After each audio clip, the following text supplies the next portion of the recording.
Aloha everyone, this is Philip with our daily update from the Community Hub. I'll make a kind of a quick one today after our late one last night. I don't have a whole lot of time, so I'm going to just start getting into it and let you guys be able to catch the recaps of what's going on.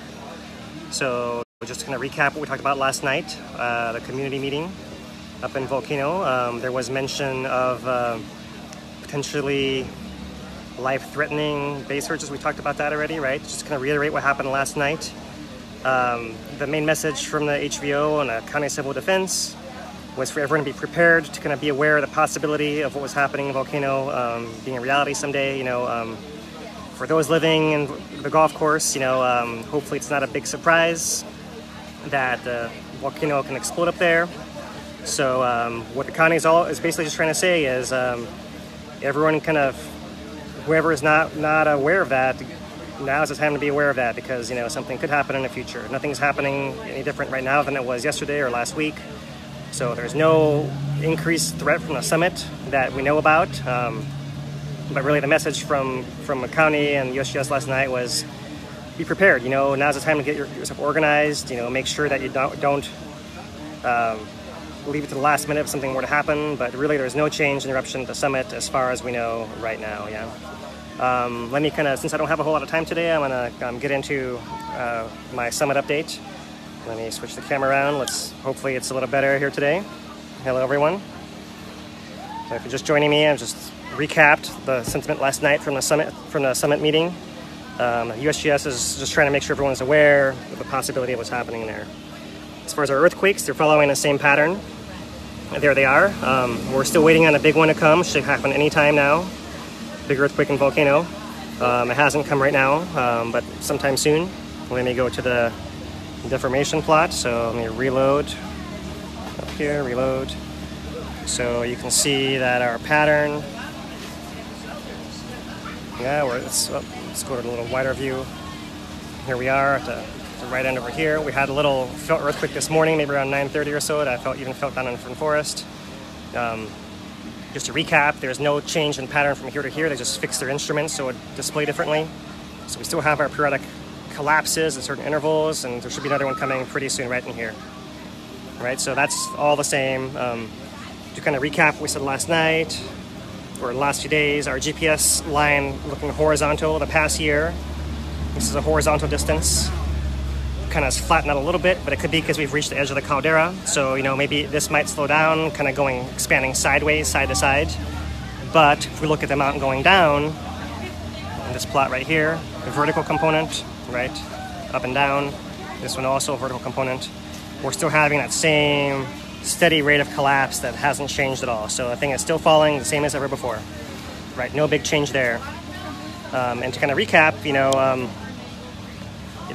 we think that while there could be a change in activity at the summit, the change could happen in a fairly short time scale of days, let's say. There would still be some warning. You know, we think especially if anything that would generate those kind of lethal kind of flows, the pyroclastic base surge. Before that, we would think there would be potentially earthquakes, different kinds of gas emissions, maybe smaller explosions. We're not really sure. We're not sure how long they would last. They may not last very long before a bigger explosion. And that's why the USGS and Civil Defense are saying, think about it now and get ready now, you know. So there's no increased threat right now, but just now's the time to be extra ready, right? So, well, hi everyone who's just joined us. Don't have a whole lot of time today, so I'm going to kind of leave that summit update as it is, and maybe switch to what we know about the rift zone happening today. Let me switch my camera back around, and let's go first to, well, there's no new map from the USGS today. There maybe is coming shortly, I hope. Oh, actually, here, one more thing about the summit. So there's actually a new image released, a new sequence released, GIF image from the summit showing, I think the dates on there, and the date at the very top. Showing the progression of the craters collapse, right? The most recent image is, I want to say June 30th, right? Where you actually see the cracks form all the way out to here. All the way up to there is where we're looking at the most recent development, right? So the caldera collapse is still very, very impressive, but kind of continuing at the same rate. Yeah. Okay, good question by Gail. Why the collapse is termed explosions? Because at the beginning they were putting up ash, and that's why they were calling them explosions. Now they're not putting up ash anymore, so I'm calling them just collapses. But they're kind of calling them combined collapse explosion because they want to kind of group them all together. That's basically all there is to it. All right, so that's kind of the last piece of the summit. Now turning to the rift zone, well, pardon my scrolling here. At the rift zone, we have this photograph from the USGS was released. I want to say this one was from yesterday. And we talked about how there were some bends in the channel in this area right up here, but that seems to have stabilized back to filling the main channel down in this direction. But what's curious now is that we actually have, if you look closely here, there's a new flow that emerges from the base of this pile of right here. So it's kind of seeping underneath and emerging and flowing down along this northern branch. And goes all the way to here, and here is the new ocean entry.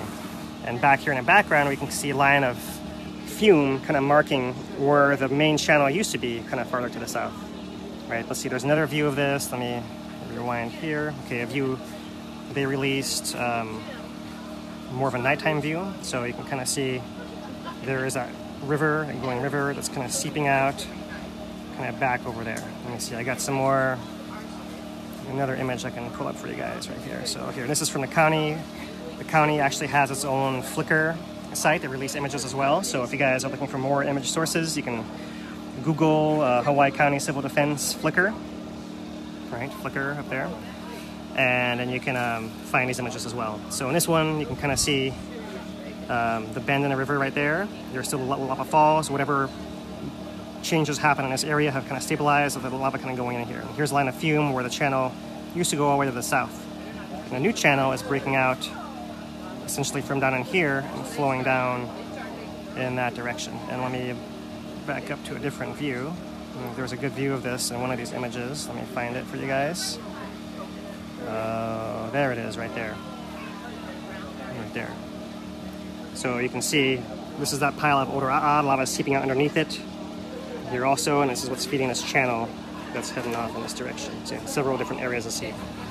So the ocean entry, haven't been out in the ocean or heard reports from the boats themselves, but it should be shifting to the north. That's not new. That's kind of the same pattern as the last few days. So that's basically what's going on. I haven't heard confirmation of any houses down in the area, although we can look and see, look at this photograph right in here, and we can see the edge of the flow, ocean entry, edge of the flow in here. It looks, I'm not sure if that's any structure, if it's just brush, could just be brush. And there's still a house remains right over there, right? And there's still a couple houses right in there, maybe burning possibly also. So I'm not sure. We'll keep an eye on, you know, I'll let you guys know when I have confirmation of anything actually happening down there. But as it is now, there's no news that I can update for that area. So maybe I can do 5 minutes of questions, something like that. But then I gotta head out for today. The plates in 130 still look the same. That road is actually open again. So Kaimu is open for business once again, as it has been for the last few days of this week. And yeah, that's just like a quick update, letting you guys know, you know, essentially in Kapoho things are more or less stable. You know, that little bend in the river didn't turn out to actually cause a major change, at least not yet. So it's like back in that main channel, although there is seeping, you know, making a new channel kind of on the northern edge of that flow. Fissure 8, as far as I know, the volume is more or less the same. There is something we'll get into in maybe tomorrow or the next day. There is an area of subsidence, an area where like there seems to be a crack that's kind of widening and the cinder is kind of sinking in near Fissure 8, which is interesting and maybe might affect eruption in some way, although it doesn't look exactly that to be the case right now. We will keep an eye on that and, you know, study it and give you guys an update. No, thank you. Yeah, you got free popsicles down here to have whoever wants to come down. The other part, I think that's worth noting that I haven't talked about is that big crack on Chain of Craters, the Highway 11 outside of National Park, right? That has so far cut the traffic to one lane, right? So it is possible that thing can actually open up even more and disrupt traffic even a lot more. So, you know, that is possible that that road will be cut off at some point temporarily until they figure out road fill material or steel plates or something along those lines. So you guys maybe be prepared for some disruption there, especially as that crack has been moving a lot in the last couple of days especially. Okay, so below Volcano, I think everything's all right. You know, I mean, unless you're trying to go to Kau, that's kind of what looks the most threatened is the actual route on the road, you know, as far as Flow in that area, there's not much to be concerned about right now. The Four Corners flow is actually still heading along the old boundary. It's not going north, not going towards Papaya Farms. Everything is still kind of more or less as it has been. That's the way of it. I have not heard about China craters. I'll make sure to ask Kaika about that. The 1868 earthquakes in Kīlauea, those were really huge. By some measures, they essentially had like a 7.9 and 8.0. So as far as energy of that was much, much worse than anything we have here today. As much of Mauna Loa is kind of prone to act in much grander fashion than Kīlauea. You know, as much as Kīlauea is very impressive and huge to us right now, Mauna Loa, when it erupts, can be quite a lot larger. Yeah, we can talk about that a little more in one of our next updates. Glenwood is also fine, you know, nothing to worry about there. You know, the same as far as, you know, if ash explosions do begin to happen, it's the same thing we talked about maybe 2 months ago now, that there would be ash covering, you know, most of Puna all the way to Hakalau, you know. If you one thing I've been telling people is if you really want to know what it's like at your exact place as far as what ashfall is like, you know, dig through the dirt, right? Not counting loose rocks from lava flow below there, you can kind of look for what the biggest size rock you have, you know, in your dirt. That wasn't put there by construction, you know, then that gives you an idea of what size rock can fall from the sky in the past, right? So like in Fern Forest where I live, the largest grain I found is maybe sand size, you know, it's like about that big, you know. So, you know, sand can fall out of the sky where I live in Fern Forest. And I know that because I've dug through the soil there, right? So the closer you are from there, maybe a little bit bigger. But the really big stuff, that's really the stuff you worry about the most, is within the caldera, around the caldera area, you know, which is mostly the national park. The golf course, I'm still worried about, is uncomfortably close to the caldera, and maybe that western edge of Volcano Village possibly as well. But even there, like, you don't see as many deposits in the ground there like you see in the golf course, you know. Fisher 22 is still actually has reactivated as far as strombolian activity. Is kind of spouting out its own fireworks, you know, once in a while poofing up like a sheet of lava. Not much lava coming out, mostly gas. There is a short flow feeding from there, but it's not really going anywhere and it's not threatening anything right now. So 22 is not of concern for us right now. I live in Fern Forest. So Lava Tree is still the same. The Vog and Pahoa is not bad actually. It's actually been a fairly rainy day. So yeah, I better cut it off there, guys, and I'll give you guys, if something major changes, I'll bring another updates later on tonight, but otherwise I'll kind of gather information and I'll report again tomorrow.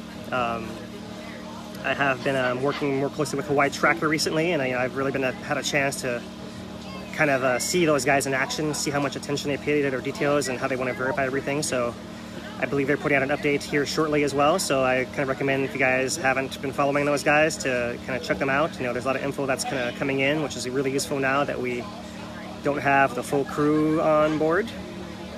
So yeah, check those guys out. And as far as we know, everything's stable with a channel, Fisher 8, everything else looks stable. You know, we'll talk about the area of subsidence around there, but as far as I can tell, there's no changes on the actual cone itself, right? So that's all good. So basically no change. But I wanted to show you guys those little details, which we're all kind of following, you know, almost religiously now, right? So thank you guys on behalf of everyone here at the hub, you know, who's getting ready for. Well, actually, we just finished lunch, you know, kind of empty out around here, but for all the crew at the hub, thank you guys. Thank you for your support, and stay classy, Puna. Aloha.